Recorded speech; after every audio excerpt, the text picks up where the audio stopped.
To another edition of Buc What You Heard. My name is Gene. You can reach me at Buc What You Heard. I'm joined tonight by my co-host Michael Pless. Hey, Michael, how are you doing tonight?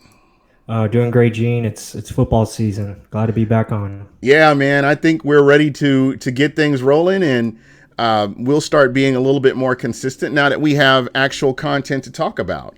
So, Right. good news is football season is here, like you mentioned, and I'm super excited. I mean, just getting to see our team and getting to see what they can do. You can't help but be excited about it. I know a lot of people have formed their own opinions, but it's just good to get to see this team and see what they're going to do. Yeah, for sure.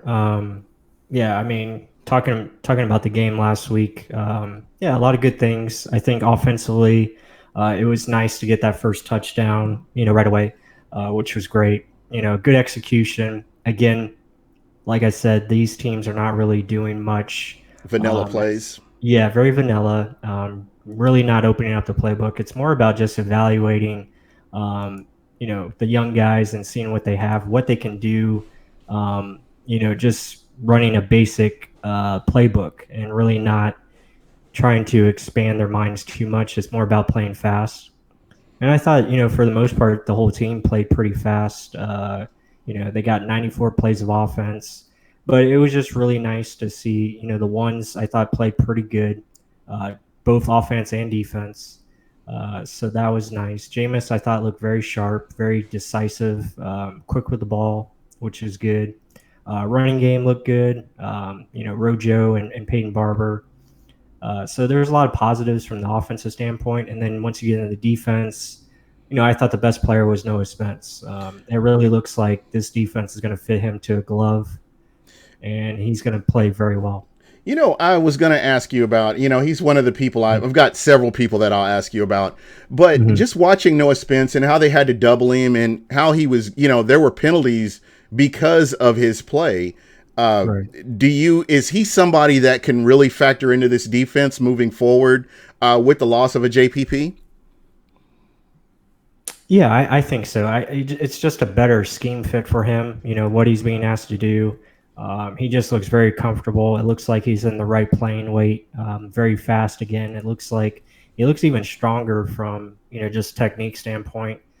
He used inside and outside moves on Friday, and then just showing some power as well. So I thought he was the best defender on the field.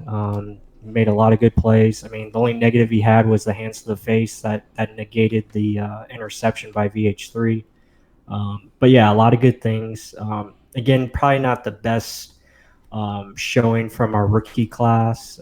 Again, some of them look like, hey, it's their first game out there. So you Yeah, know, hopefully they get better coming this week, and I think they will. yeah, But for the most part, I thought it was a really good game.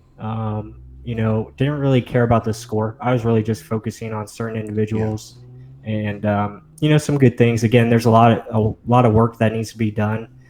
You want to see some more depth being developed or added to the defensive line or offensive lines.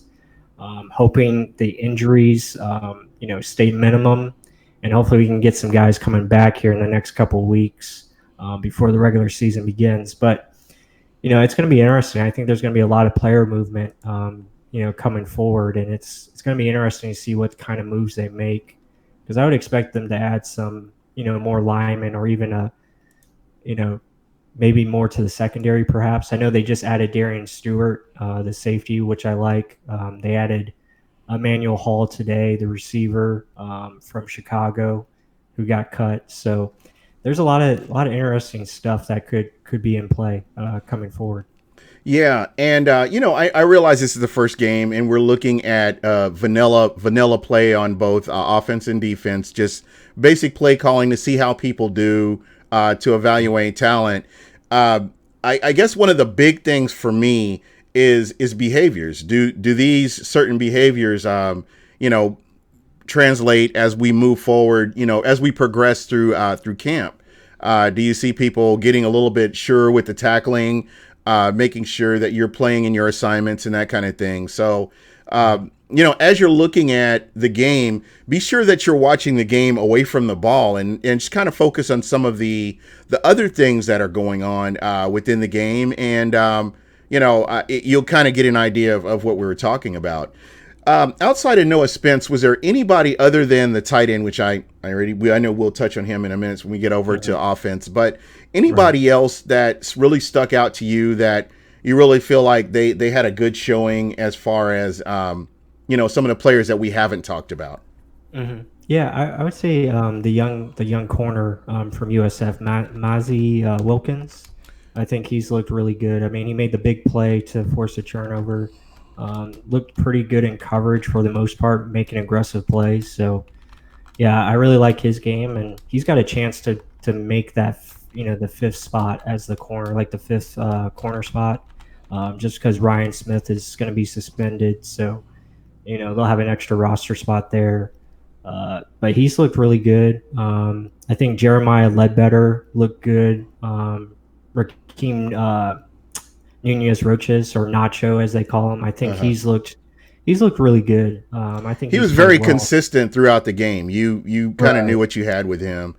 hmm I wanted to kind of talk a little bit about Bunting. I keep Yeah, Sean Murphy Bunting. Sean Murphy Bunting.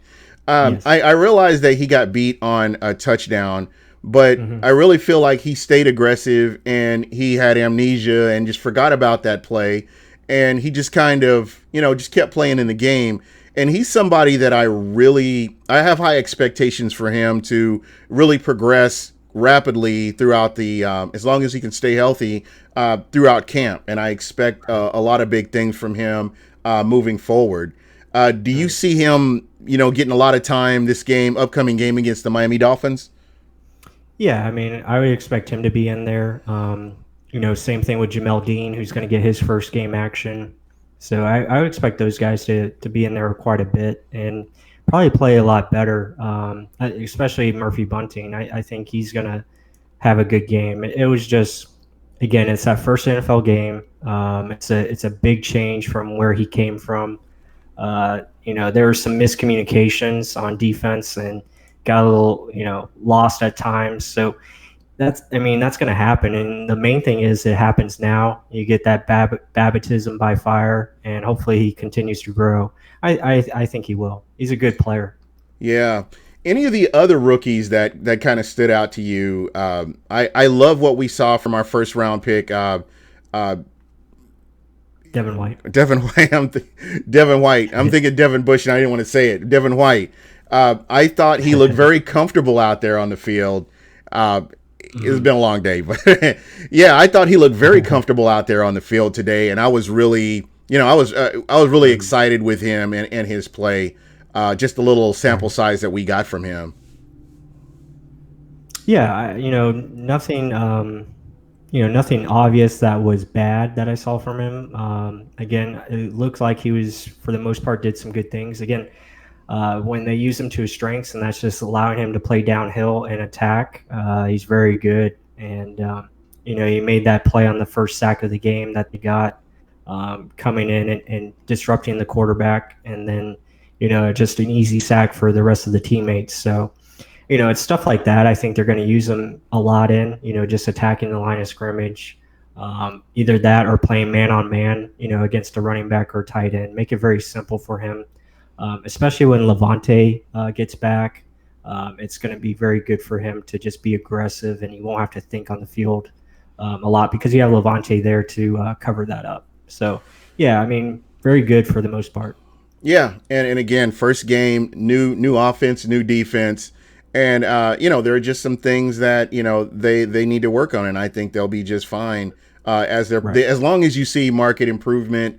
And when they get into the season, these are the games that are really going to help them to progress as they go along and face some of the tougher tier teams. And as we mentioned before, and we keep mentioning, when you get to the middle of the season, that just seeing what kind of character, what kind of mentality these guys have. Facing some of these long, drawn-out games.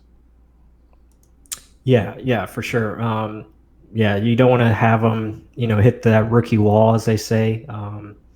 So, I mean, it looks like these guys are in really good shape. The way they're running practice and really conditioning.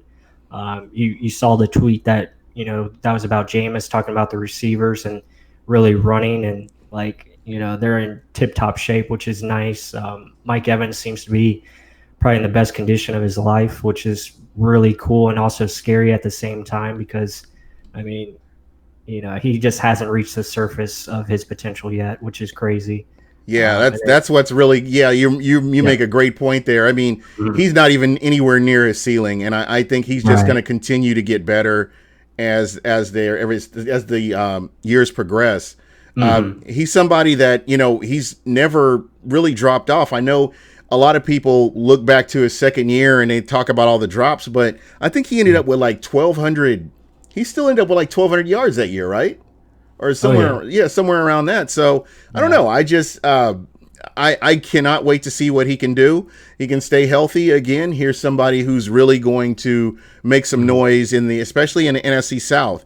Another Right. guy is Chris Godwin. Chris Godwin, from everything that I've read and everything that I've heard, is another guy that's been really progressing in camp. And see if you wanted to Hmm. kind of speak on that too. Yeah, I mean, Chris is. I mean, he's going to be a stud as well. I mean, you saw him in the game on Friday. They really went to him. They used the Larry Fitzgerald play where they throw the screen pass to him. Nice little easy touchdown. Just has to make one guy miss. So he's going to get a lot of opportunities, and I think it's a really good offense for him because he can operate in the slot very well and be that that blocking receiver that Bruce likes to have, but also he can be dangerous as far as creating mismatches against linebackers and safeties or even smaller nickel corners. So yeah, they got two really good receivers, and if Brashad Perriman can elevate his game, which I think he could, you got a really good strong trio there. And then depending on the rest of the guys, I mean, it's really up in the air as far as the 4 through 6 spots. It's interesting that Justin Watson was out there till the fourth quarter, and that's something that me and Mark have talked about on our podcast, A Real Bucs Talk. It's like, man, they played him a lot, so it seems like they were kind of showcasing him maybe for a potential trade down the line. Because if you look at it, receiver is very strong for the Buccaneers. It's a very Right. strong position group, and Arians talked about maybe moving some of those pieces for an offense lineman or defense lineman, which is one of our weaker spots. So that's something that you just got to keep your eye out for that could come down the road. Yeah. And, speaking of the offensive line, I wanted to get your take on what you've seen from the offensive line. Do you Mhm. still, and I know as far as depth goes, it's something to be concerned about, but Right. just their performance with the first team. I know it was a sample size again, and we can't read a lot into it, but what did you Mhm. see out there? Did you see an offensive line that it looks like we're in trouble, or is this something that the Bucs are in a decent place and they just are missing a few pieces? I mean, just or can you even speak on that right now? Yeah, I mean, it still might be too early to speak on it. The offense line, I thought the first team looked pretty good. I thought Alex Kappa looked like a NFL guard, which is good. It was good things. Again, that starting five isn't bad as long as they stay healthy. I think that's a solid enough group that they can get better as the weeks go on. But yeah, it's still too early. I want to see like in week 3 of the preseason where teams kind of game plan and you kind of see some more exotic blitzes and looks, and really see what they do as far as picking up certain disguises and stuff like that. But yeah, I mean, you can see that the emphasis is going to be getting the ball out quicker. It's really going to be on Jameis to make sure he's good with his timing and doesn't hold on to the ball too long. And that's going to help the offensive line. So, and then also, I think just the commitment to the running game was really good that I saw. Really balanced for the most part for the whole game until they got down. You kind of have to go into the 2-minute offense, which they did. Uh, but just the organization as far as the run game goes was really good. You could see guys um, really working as a unit out there. You had your down blocks, you had guys coming on pulls. It just looked like they knew what they were doing, and it's quite different from years past. where they were just pushing one way instead of looking like an organized run blocking scheme, you know? So it was just a lot of good things from that standpoint, but still too early for me to say, oh, they have arrived. Yeah, yeah, absolutely. But it's very promising to see that kind of play from them right off the bat. So you Yeah. just hope that you see improvement from last week going into this week, and I think that's what we want to see. It's not about oh they did good and we're going to the playoffs. No, it's about market improvement in each game as you progress. Okay, we did good here. Here's what we need to improve, and you see it, and you see those improvements. Like you said, the one thing that struck me is they look comfortable out there. There wasn't a whole lot of looking at each other and what do we do? They, as you mentioned, they look like they were coached a little bit better. And I don't want to. I'm not pointing the finger at anybody. I'm just saying that that's just kind of how they look to me. Is like they were a lot better. As we were moving forward. And we were kind of talking about Jameis Winston, and I think Matthew Kitchell brought up that Jameis threw 3 picks today.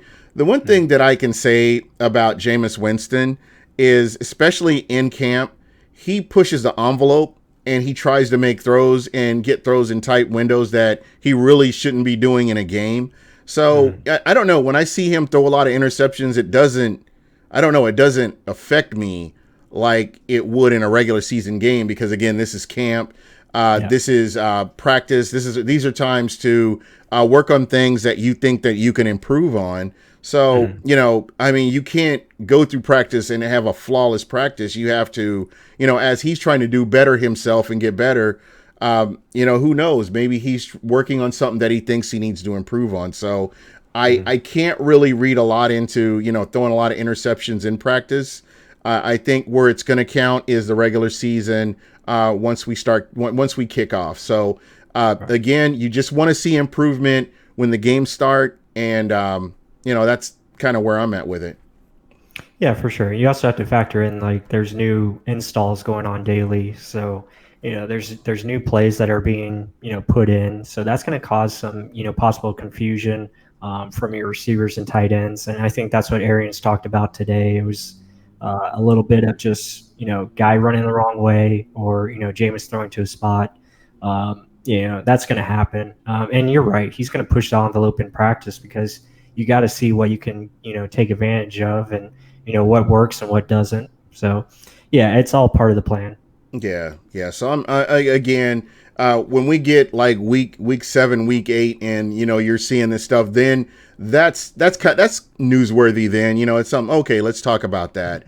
Right. I know the question Bucs fan 727 was asking Matt if there were any. Did the Dolphins have any injuries? He said he heard the running back was in a boot. I haven't really been able to follow the camp as far as the dual camp with the Dolphins and the Bucs. And again, this is one of those things. If we look at years past where the Bucs win those camps, I mean, it doesn't really factor into the season, so you can only read so much into it. But it's good to see the Bucs get to scrimmage with other teams, and they get to hit somebody in a different uniform, and you definitely get to test and see what you can do with some of your players and who's going to make the team, and who might be possibly on the bubble. And go ahead. Yeah, I was just gonna say. I mean, yeah, Kenyon Drake, I think, is the running back. He's the only one that I've seen that's injured. But again, Friday you're gonna have a lot of reserves in there. You're not going to see much of the full team as far as starters go. They're just not going to play very long. Maybe a series or 2 at the most, but you're going to see a lot of backups. It's going to be very similar to probably last week's game. The main thing that you got to look for is, can they improve and limit those penalties, like Bruce Arians says. So that's really what you want to see. Like, is the coaching going to take effect? And can they make that jump from week to week where it gets better instead of going backwards? That was the biggest problem for the last couple of years. It just seems like the coaching would say this, but then it wouldn't get implemented. So you're hoping that, the message sticks and they learn from it and they get better. Yeah, most definitely. I think that's one of the messages that we kind of try to preach here, is that you have to see that market improvement.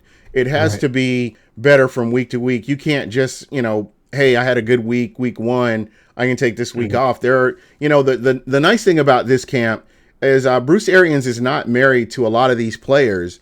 And if Right. you're not performing at your best, there is somebody out there that will definitely, take your spot. So I know that this week you're going to see a lot of your backups, and week 4 you're going to see a whole lot of your backups. You probably will see the starters, maybe 1 or 2 series come week 4. So I Mhm. think you'll see more of a game plan uh, with your starters from the first to the third quarter in game 3, I believe, Yep. where they go out there and you kind of see what you have and give them a chance to work through halftime, and then you bring in your starters. I mean, you bring in your backups and reserves, and guys especially that you're wanting to take a look at and give them the opportunity to play in certain scenarios. So Mhm. that's something that you're going to be seeing in game 3. But I don't want to jump too far ahead, but that's kind of what you can look forward to. It's kind of reversing back here to game 2 with the Dolphins.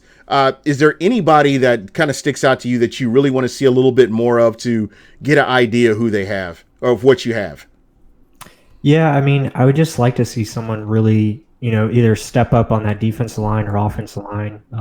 Probably offensive line. I want to see more from Zach Bailey. I thought he had a pretty good game, against Pittsburgh, and then also the center, Nate. I think it's Twine or Tyron.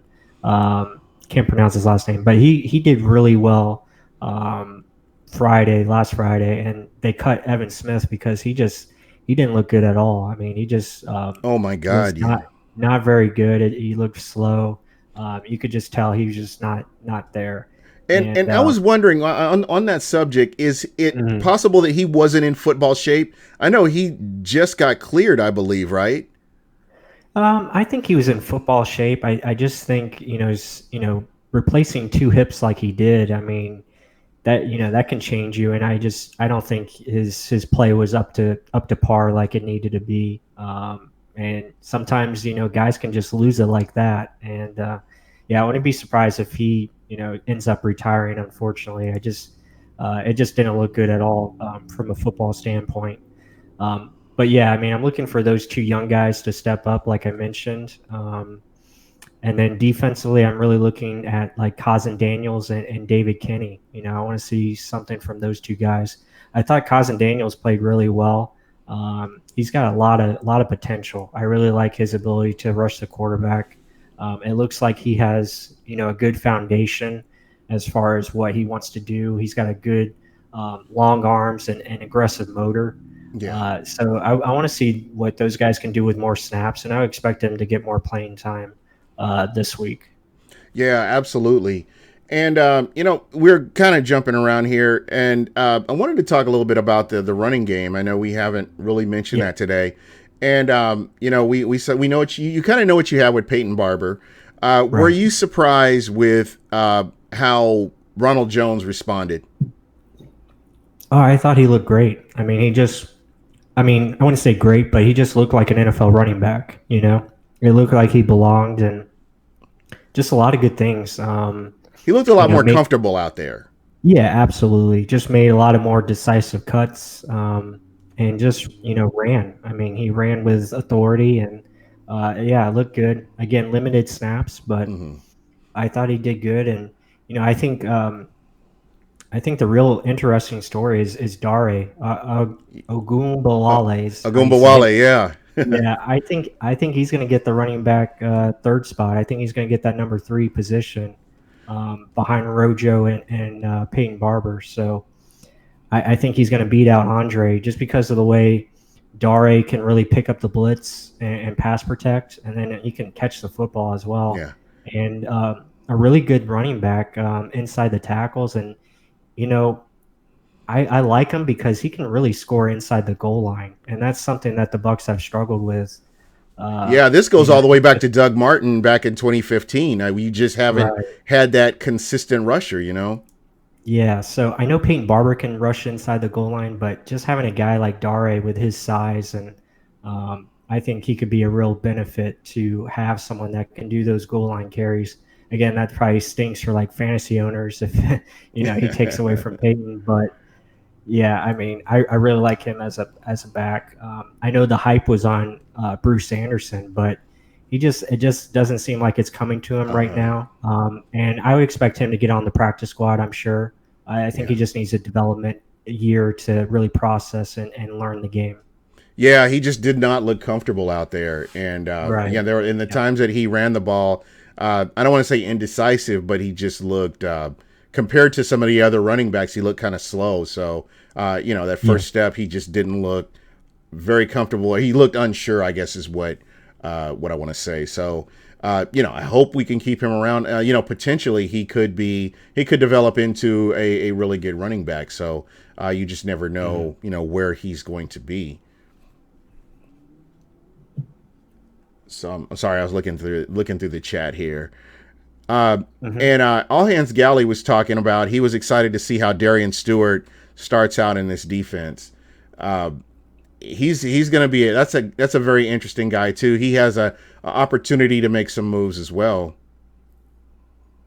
Yeah, I like the pickup. I think it's a good addition. Again, it's not someone you're really counting on to come in and be a starter, but at the same time you have that, good experience, a guy that's won, a guy that's been to the Super Bowl, has a championship under his belt, and he has played really good, significant snaps. So again, hasn't been the greatest the last couple of years, but that Denver's defense has really taken they really haven't been that great since that Super Bowl run.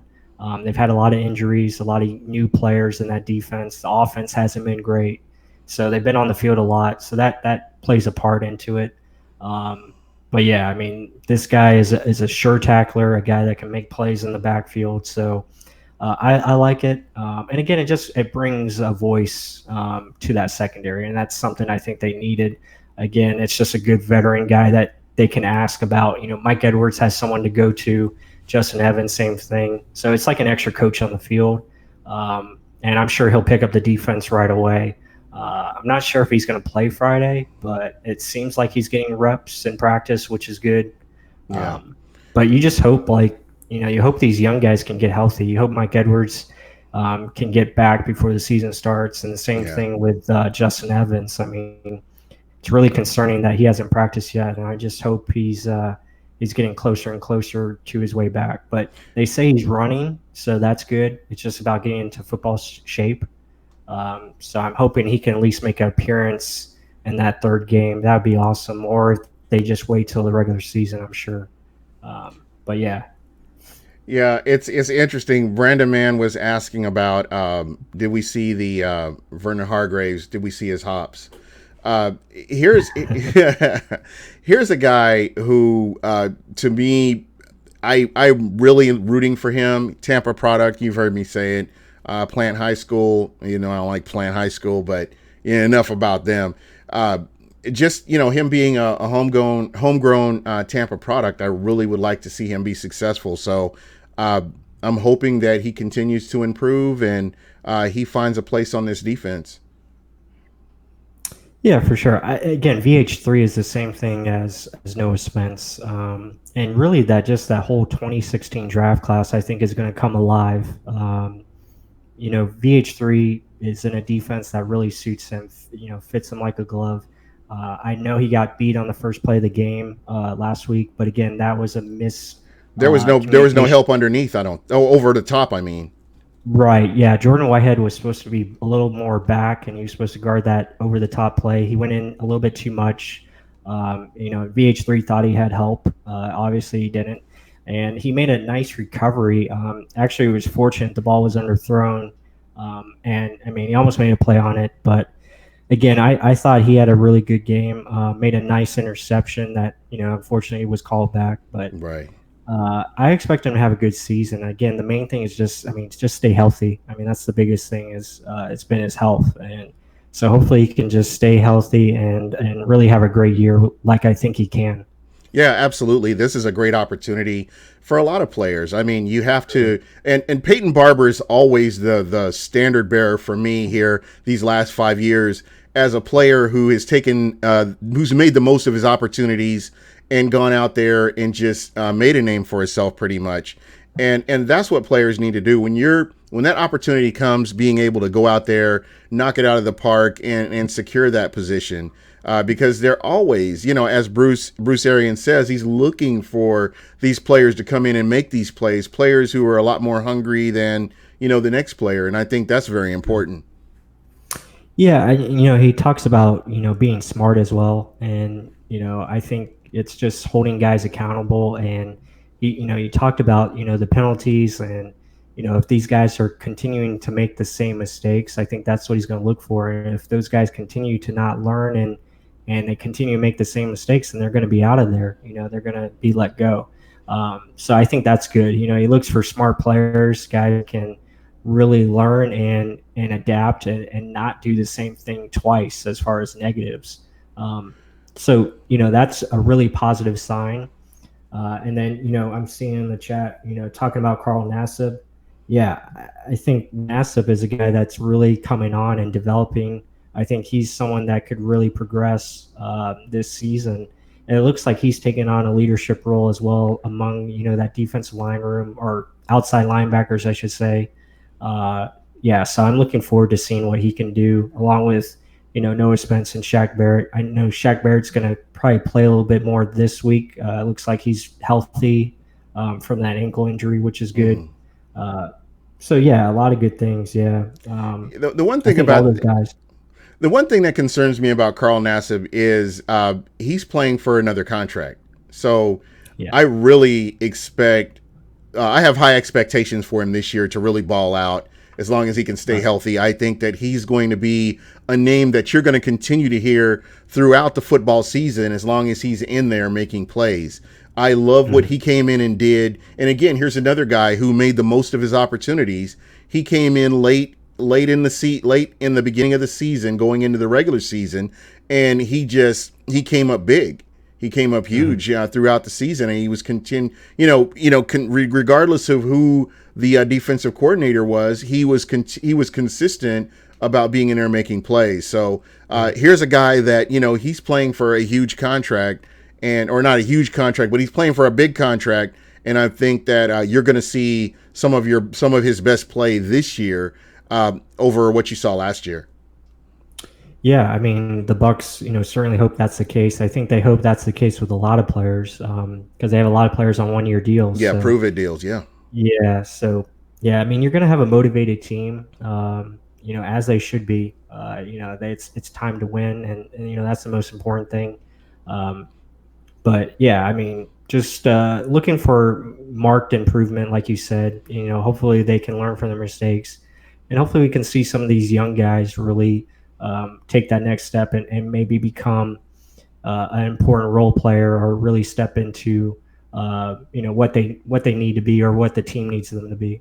Yeah, the word that sounds cliche, but it's not, is gelling. When a team gels and they play as a unit, or they play as a collective unit, and I'm including offense and defense, those are teams that win the games that they're not supposed to. So, I mean, when you get 4 quarters of football from your offense and your defense and your special teams, I mean, that's always going to be a positive. So, to me, that's something that I'm going to be looking for. I'm not just looking for the offense to play good. I'm looking for the offense and the defense to play good as well. So, definitely something to look forward to. We talked a little bit about penalties, and, the special teams, there were quite a few penalties that, could have, set the defense in a good position, but instead it really helped out the opposing offense. So, these are things that you hope to see improvement on as the weeks progress. This is the time for this team to really work on some of these fundamentals and getting ready for the regular season. Yeah, for sure. Coverage was an issue last week, and hopefully, both punt and kickoff return coverage can be a little bit better this week, just a little bit sharper. Return game as well on both sides, I think, needs to be better. So yeah, hopefully we see less penalties there, and you're in better field position throughout the whole game. You had a couple times where your punter outkicked your coverage a little bit, so hopefully they get on the same page. Again, you have a lot of new guys in there that really are working together for the first time as far as coverage. So hopefully they can, like you said, gel a little bit this week and get better in that area. The one positive we haven't talked about is Matt Gay making that 55-yarder, That was which was beautiful. awesome. Yeah, really hoping we see some more kicks this week. And I was I don't know if get your thoughts on this, but like going for the 2 point conversions when you have a kicking battle and maybe seeing those kicks a little bit more as far as extra points and field goals. I know they went for it on that 4th and 1 and didn't get it, so I just thought that was a little interesting. But again, you're working on things as far as 2 point plays go, so I guess it's good, and it's a good idea both ways. But hopefully we see a more kicking battle this week. Yeah, absolutely. It's more, to me, it's situational. These are chances to see how a Yeah, team responds during the 2 point for a 2 point conversion. right. To really put them in the game or give them the lead, or it's good to have that, because you may run into a situation towards the middle or the end of the year where you need to be able to get those 2 points. So Mhm. I don't have a problem with it. Again, it's evaluation. It's seeing how a team responds given a certain scenario. So I'm good with it, but I'm like you. I want to see more of the kicking battle. I Mhm. know this has been like PTSD for a lot of people, where we've been so burned. We've been burned so many times by the kickers. You Mhm. have all this potential for this kicker to come in. This kicker is supposed to come in and do this, and here we are on the edge of our seat for an extra point when it should be a slam dunk. So Right. again, this is something. This is a part of the game that's important to really address and make sure that we're good with that, or the team is good with that going into the regular season. So you would really hope that moving forward, you see more opportunities for kickers to showcase what they can do, showcase those legs. Yeah, for sure. I mean, I don't know if you saw, what happened with Chandler Cannizzaro. I mean, just Oh, can't make a retiring. kick. Oh my God, I cannot believe he was on this team. Just, geez, Like, Louise. man, went like straight to the toilet, like just It not looked good like at I was all. out there kicking. So, I mean, I just hope that doesn't happen to any future kickers with the Bucks. Like if they leave us and then they're just that Yeah, bad. it was that bad. Yeah, and again, I know this is just a game, but just to see this guy going out there, and these teams Mhm. are evaluating this guy, and it's like you got one job: go out there and make Right. that kick, and it just isn't happening. All hands was saying that he retired, so Yeah. that's Yeah. definitely a good place for him to be, is to just to be on the sidelines watching the game like the rest of us. Mhm. Another guy I wanted to ask you about, and I don't know, this is kind of off the subject a little bit, but my guy McMuffin is over Yeah. there in in Tennessee, and Right. he had a pretty decent game. I know this is, again, I realize that this is preseason, it doesn't count, but he was actually running pretty good, to be very honest. Yeah. Yeah. I mean, doing well. I saw his numbers, put up some decent stats. So yeah, again, all these guys are talented. It's really just about It's from the neck up. yeah, situation, mental, preparation, all that goes into it. So maybe that light bulb finally clicked for him, and maybe he's in a system that really fits what he likes to do. And yeah, I mean, I hope nothing but the best for him, and hopefully he does well Yeah, going forward. yeah, most definitely. And again, we kind of saw that attitude a little bit, but it is Right. humbling when you are cut from a team and you are struggling to get on a team. A talented guy like himself, Hmm. when he was drafted here in Tampa, a lot of fans had high expectations for him, and it just didn't come to fruition. And then we saw him going over to San Francisco, same thing. So I think Right. he is in a good system, as you mentioned, with the Tennessee Titans, and we'll just have to see what happens from there. Yeah, a lot of these young guys, I mean, they come into the league very entitled. I Hmm. think that's the society, unfortunately, Yeah, today. Just a lot of kids entitled. Thinking, "Oh, I got drafted here. Okay, this is my job to lose." It just doesn't work out that way. You really got to go in there and put in the work. And some guys just don't understand that, unfortunately. And what happened to him is probably the best thing for him. Getting cut twice, and then yeah, it's really just humbling. yeah, get that wake up call, and Mm. so hopefully he does well. Just not well when if he does make the team and the Bucks play him. Hopefully they shut him down. Yeah, wanted to kind of a little bit more off the subject. Did you get to listen to the interview, the Warren Sapp interview today? Yeah, I did. I listened to it. It was pretty funny. Really good stuff. Yeah, and you know me, and I think I may have said this off air. I may have said it on. I'm not sure, but to Hmm. me, Warren Sapp is the greatest Tampa Bay Buccaneer of all time, in my opinion, and that's just my. It's all subjective. Hmm. What he meant to this team was, just it was everything, to be very honest. And he talks about how humbling it was for him to, take a step back, and then he takes that step forward and really gets better. And I think that that just shows the greatness in him being able to make players around him better as well. So just listening to him, I mean, I was really. It reminded me of the Super Bowl, the playoff years, and it was really Right. really exciting to hear him and hear his thoughts on everything from where the Bucks are to players not here anymore to Mhm. how he came up and did things. So Right. I'm really excited to see him still having an active part with the Tampa Bay Buccaneers organization. Again, he's one of my all-time favorites. Hmm. Yeah, yeah, I like him. I mean, and I liked what he said about even Vita Vea and Ndamukong Suh, Haven't and seen him. yeah, and he's got a good point there. I think I still think Vita Vea is going to be okay. I just again, what Sapp said was not wrong because he does have to learn and really.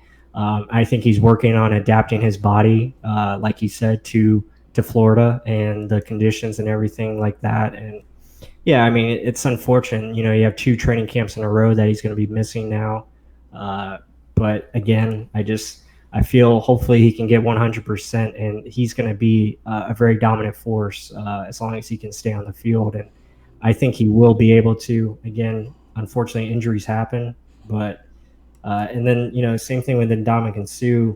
He makes a good point about being on a defense with Aaron Donald, but you know, looking at the tape, Sue made a lot of that happen for Aaron Donald, and that's what I'm expecting him to do this year. I think he's going to Yeah, really draw a lot of attention, which is going to be good for these guys. And like Warren Sapp, I mean, this is a 5-man line that gets a lot of one-on-one opportunities, which is going to be good for us. If you can yeah. win your one-on-ones, especially if Noah Spence stays healthy and the way he's looking, that's just going to be good for him because he can win one-on-ones. Yeah, Uh, absolutely. yeah. So yeah, a lot of good things, and it was funny that Sapp talked about being able, if he could play in this defense, he would love it, and take everything back just to play in the defense, which is pretty high praise for Todd Bowles. So Yes. hopefully that's a good thing, good things to come. And really that's why they're not showing a lot in preseason, because a lot of this stuff that they're going to do is going to be created and manufactured, as far as creating pressure and really making sure guys don't have to think a lot and they can play fast, and really not putting them in bad situations where they know they can't succeed. And guys, let me say this: what you're seeing on defense is not what you're going to see in the regular season. It's Right. not. I repeat, what you see in these preseason games is not what you're going to see in the regular season. So I need to keep reiterating this because I heard a lot of people talking about, oh, this is Todd Bowles' defense. No, it's not. This is a vanilla defense that they're just out here evaluating players with. It's nothing. It's nothing special about it. It's how you react and how you play in this scheme that determines, hey, this is a guy that could make this team, or a guy that could potentially get cut. Mhm. Yeah, yeah, for sure. Yeah, again, like we said earlier, it's just all about evaluation. That's what it comes down to. It's really just seeing what these guys can do when they're tired, and can they fight through it? Can they make plays consistently? Are they in the right positions? It's really about evaluating the mental part of it, and seeing what they do in certain situations. Can they Exactly. play fast? all those things. So it's really just about evaluating the physical attributes more so. Um, and really they evaluate pretty much everything from off season to now. How quickly are they picking up installs and stuff like that? Are they learning from previous mistakes? So all that plays a part into it. It's really an evaluation from the beginning of April all the way to what you see now. So you got to factor that into it. That's the most important part, and I think that's the part that a lot of people, the casual viewer, doesn't really grasp. Is that, hey, Right. they're evaluating players. They've got this guy out here because they want to give him every opportunity to show what he can do.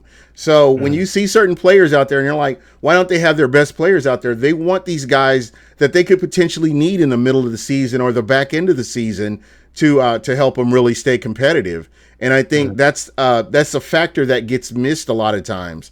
So, as this team, continues to move forward, you want to see market improvement from these guys on the second string and the third string. These are guys that you may potentially have to call upon, at a certain point in the season because one of your starters goes down. So, definitely pay attention to these guys because you could be calling their name in the middle of the season. You never know. Mm-hmm. Yeah, and I think one thing's for sure, like Bruce Arians really doesn't like injuries. He wants his guys in there as much as possible. Availability is very big to him. Because you're not winning games on the sideline. Right. You can just see the frustration when he talks about like Scotty Miller and like Anthony Nelson and guys that are just hurt and they're trying to get back in there. And again, no one is safe on this roster. Like you said, Arians is not tied to anybody. So don't be surprised if you see some cuts just because, hey, these guys just didn't play in the preseason and really couldn't show anything. So if like Scotty Miller, doesn't play this preseason, maybe they stash him away on the practice squad or something along those lines. It wouldn't surprise me if guys like that get cut because they just haven't been out there. So hopefully those guys get back. But you look at the move today, adding Emmanuel Hall, just adding another good piece to your receiver room. It's going to be interesting to see how that all plays out. But yeah, I mean, just like I was saying earlier, it's the total evaluation, and it's just going into making sure these guys are learning and accepting their coaching that they're getting daily and really applying it to the field.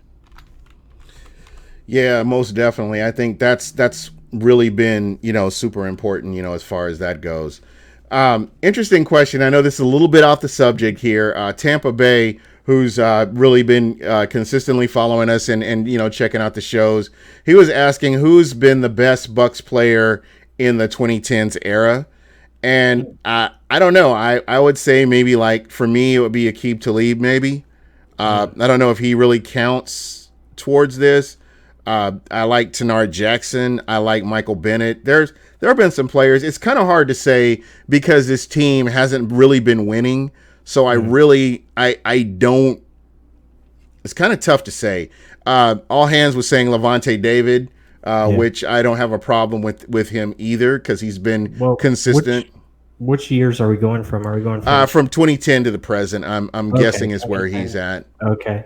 Yeah, 2010 to the present, best player in that time span.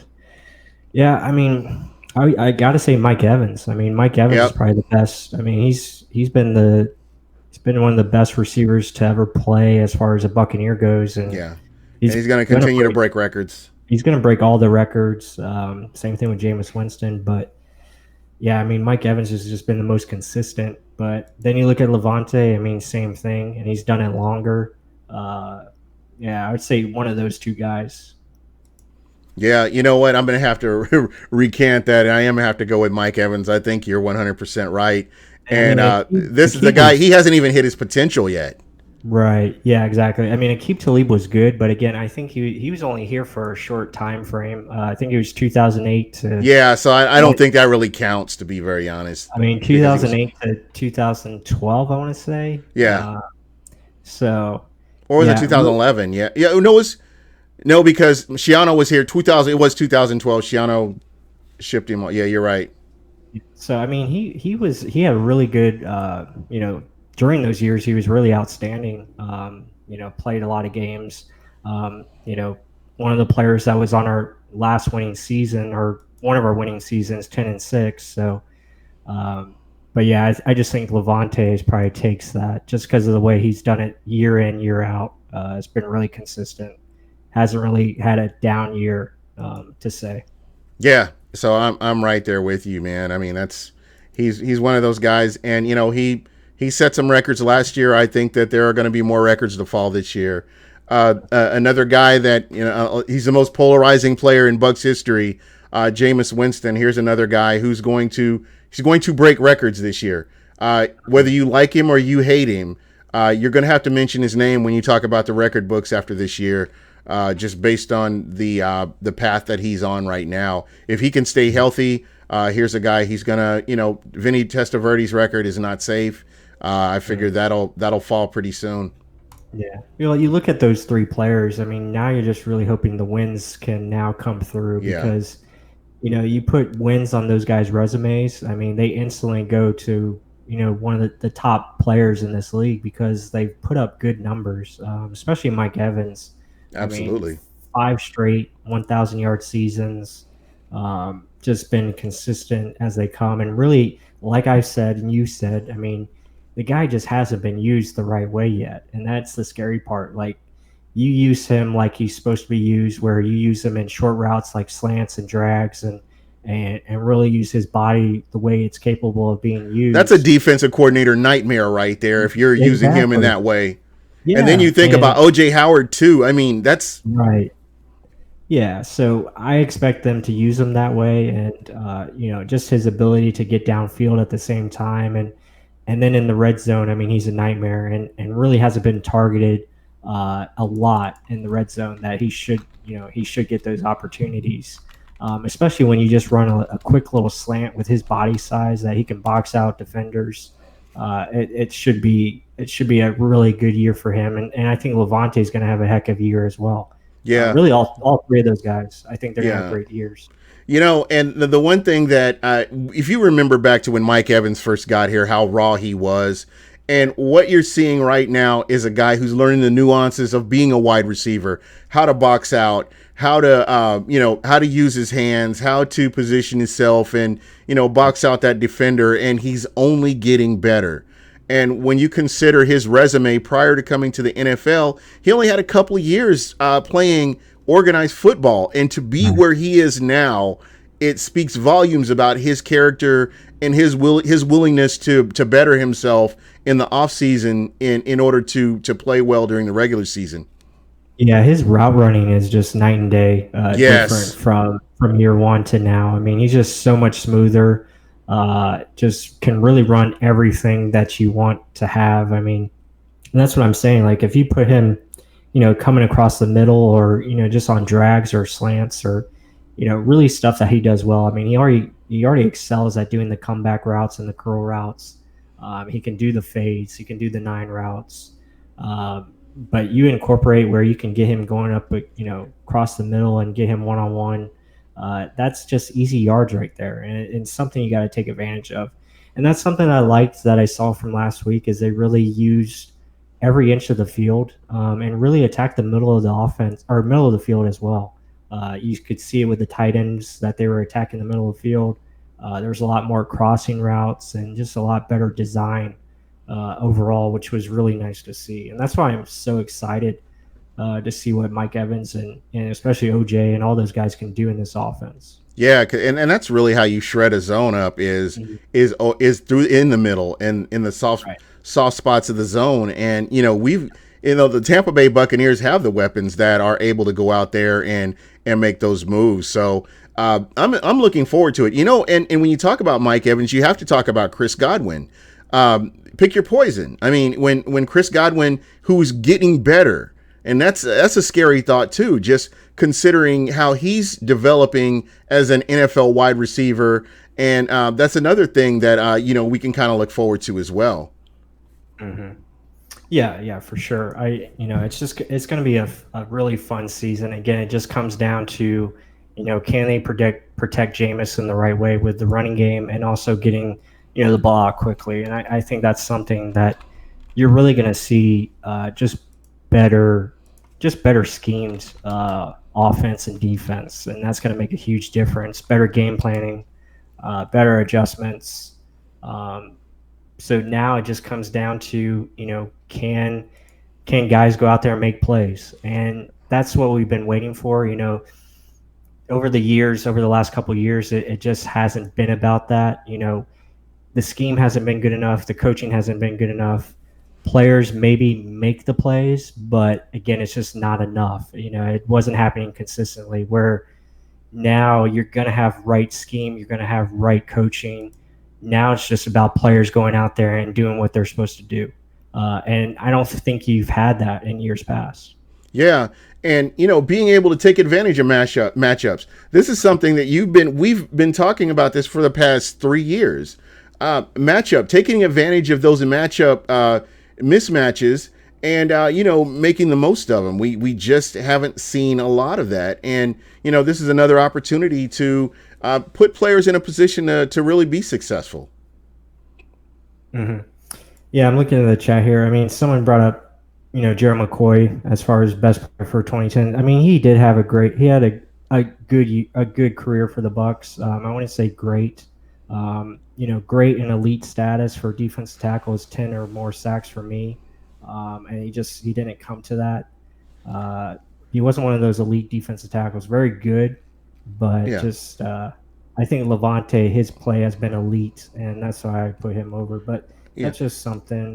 To your point, when you look at the contract extension that Gerald McCoy got, what was that, 2016? I believe so, either 2015 or 2016. Now, let's look at that money, and you look at his productivity in the span of time after he got paid. Would you, if you could go back and retroactively do it, would you go back and give him that max contract again? Just based on his, I'm just saying, based on his productivity after he got that contract, signed the contract, and went out there to produce for the Tampa Bay Buccaneers. From that point to the time he left, in that span, when you look at that sample size of work, would you go back and would you give him that max contract again? I mean, probably not. I mean, just his best year was 2013, and then 2014 was pretty solid, and then it just kind of went downhill, kind of deteriorated from there. I mean, again, he was playing still solid, but he just wasn't a game changer. And again, I'm not taking anything away from Joe McCoy. Trust me, I'm not, because me, I've been very supportive of what he's done. But we can look at his body of work now, from the time he got paid to now, and we can determine, okay, would you go back, and if you had it to do all over again, would you do it again? I understand he didn't have the players around him, and he's not Warren Sapp, so he doesn't make players around him better. He's more of an individual player. As long as he's doing good or doing his thing, he's, that's kind of where he's at. But you have to, I'm just talking about putting everything aside, putting aside whether you like him or you don't like him, but you just look at his actual play on the field.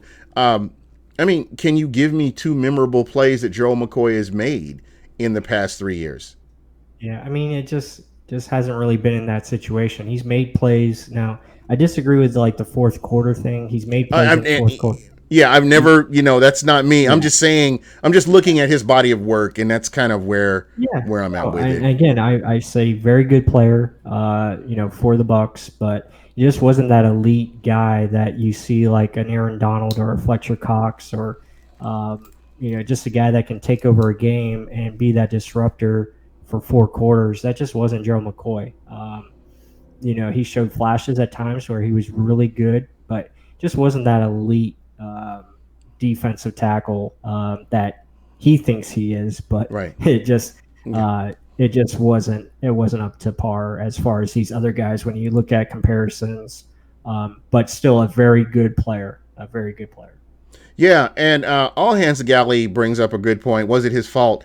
I've never questioned his ability. I've never questioned his heart or anything like that. I'm just looking at, when he had a chance to go out there and make plays, and you think of all the memorable plays that certain players have made. I can give you examples of Levante David, Mike Evans that can give you examples. And, it's just, he went out there and played. Gerald McCoy is Gerald McCoy.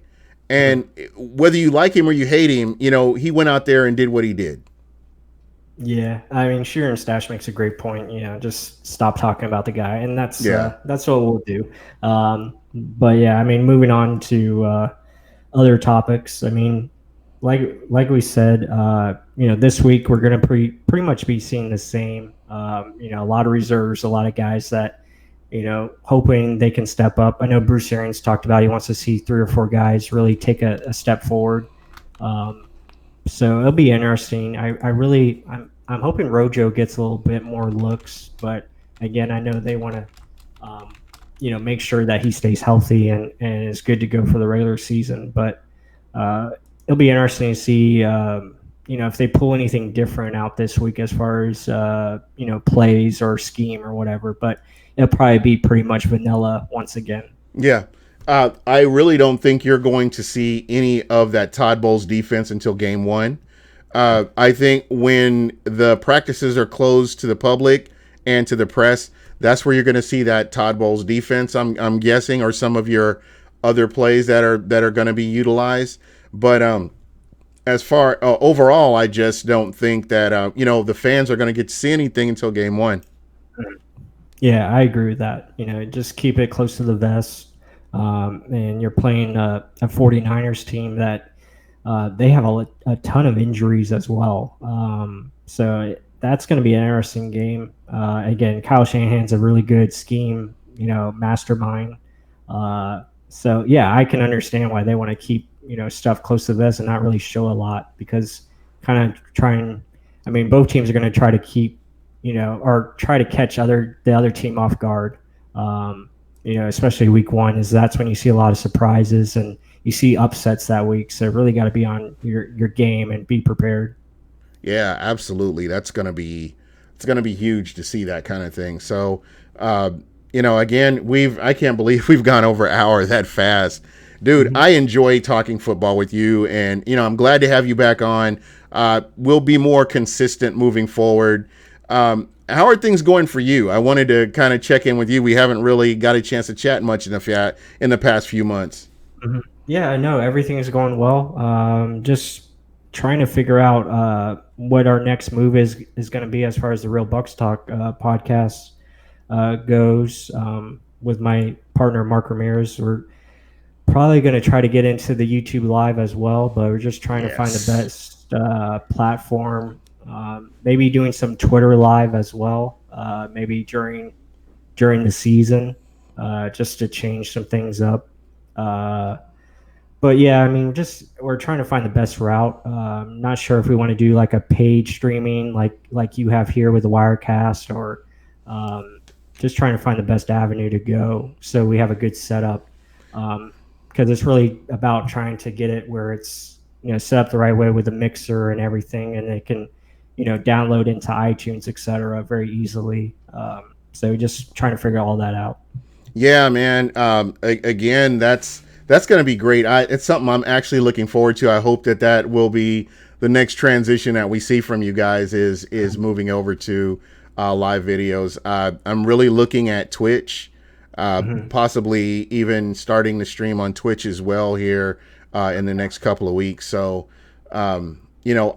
I'm getting used to YouTube Live. I've fixed a lot of the audio issues that have confounded a lot of the listeners over the past off season.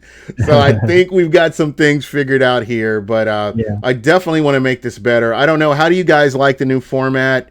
Just kind of showing the chat and, focusing on some of the really good, some of the good comments that are on here that the way everybody kind of gets to, get to see their comments on here. So I think that's kind of cool to be able to do that as well. Mm-hmm. Yeah, absolutely. Yeah, this is good stuff. Yeah. So, again, guys, I'm really looking forward. Any ideas? I did want to mention too, any ideas you have, you guys are following me on Twitter, hit me up. I'm willing to try new things as well.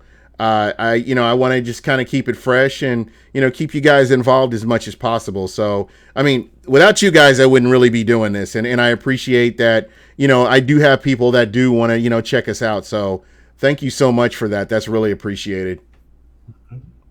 Yeah, yeah. Big thank you to the fans, especially the fans that always like very consistent on the chat. So thank you guys for that. And again, it's not a podcast without you guys. Say it all the time at Real Bucs Talk. It's not possible without fans input or feedback. So that's why we all try to do a fan show. We do it on here. We do it on Real Bucs Talk. It's all about getting that interaction, because it's really, me and you could talk football all day, but Yeah. it just does. It's not the same without, incorporating, fans and getting different perspectives. Yeah. Because our perspectives can be the same every week, but that gets boring after a while. Yeah. So you got to really change it up. Yeah, most definitely. I think that's one of the big things. So, that's something to be excited about is, you guys possibly going to YouTube. I really hope it happens. And, that's something to look forward to. I'm hoping that maybe you guys will be available to do some kind of reaction show this weekend, maybe after the game, just to kind of get your thoughts on it, while it's still fresh. And I try to, when we get to the season, we'll definitely be sticking more to the Wednesday, because I know you want to look at the game film. And for me, because I'm still that fan, sometimes my emotions take over, and I want to make sure that I can take a step back, look at everything objectively, and then speak on it. Because, I don't know, sometimes I get out there, man, and I get frustrated. And, we've all been frustrated over the past decade. So you really want to, you want to see this team do good. And ultimately, that's what we all want. Yeah, for sure. Yeah, I mean, let me know Friday. I'll probably be available. I don't know about Mark. I think he's going to be out with the wife. But yeah, keep me posted on that. I'll definitely I'll let you know. Yeah, I may have to do some bribing here and see what I can do to possibly get him sprung out of that. So we'll just kind of have to see what happens. Yeah, he might be on lockdown. I think it's her birthday. I'm not there. I don't think there's that much bribing in the world then. Yeah, I think you're out of luck there. Yeah. All right. Well, guys, thank you so much. Again, hopefully I've gotten everybody's chat out there. The comments from the chat, I really appreciate that. Everybody that's been able to contribute, I really appreciate it. Thank you, Mr. Bucs Nation out there, Demand, Brandon Mann as usual, Tampa Bay, Bucs Fan 727, Stephen Bass. Special shout out to Shooter in the Stash, who again, these are great guys, great content. If you're able to follow these people on Twitter, please check them out. All Hands Galley, who is always, willing to get in there and help out. I haven't really seen much of your podcast. I don't know if you're still doing it or not, but just let me know. Rex Dillon from Bucaholics is out here. And I tell you what, Bucaholics, if you're not following the Bucaholics, regardless of where you live, if there's a football stadium by you, there's definitely Bucaholics in that area. With these games that are coming up, just the way they've been able to have these invasions and get a bunch of Buccaneer fans that you didn't know you had to attend these games is really great. So shout out to the Bucaholics. Bucs Report, shout out to them as well. And All Hands Galley, really, he's doing his podcast as well. If you get a chance to check that out, see if we can get the link on there next time we're up, and we'll definitely promote that as well. You hear a lot of people talk about too many podcasts. I disagree. I think, it's your way of expressing how you feel about your team and just getting people to be exposed to what you do. And I'm always willing to help make that happen. So, again, guys, thank you so much. And we're going to go ahead and jump out of here. I know it's getting late. And again, look for us either this weekend. If not, you'll definitely catch us next Wednesday, where I'll be joined by my co-host, Michael Pless. And you guys put your podcast out on Monday, right? Yes, that's correct. Yeah, usually Monday. And then during the season, I'm not sure if we're going to have 2 a week. It just really depends on if we can get the YouTube going. If we can get the YouTube going, which I think we will, we'll probably have 2 a week probably. Yeah. And most definitely, Mr. Bucs Nation, if you already know who this guy is, if you don't already, Hey, you got to figure out who he is. I think he does a great job, great content. Definitely on my rotation. You know, when he does put out his shows, he does a great job. But that's pretty much it for us. And I really appreciate everybody tonight. And we are out of here.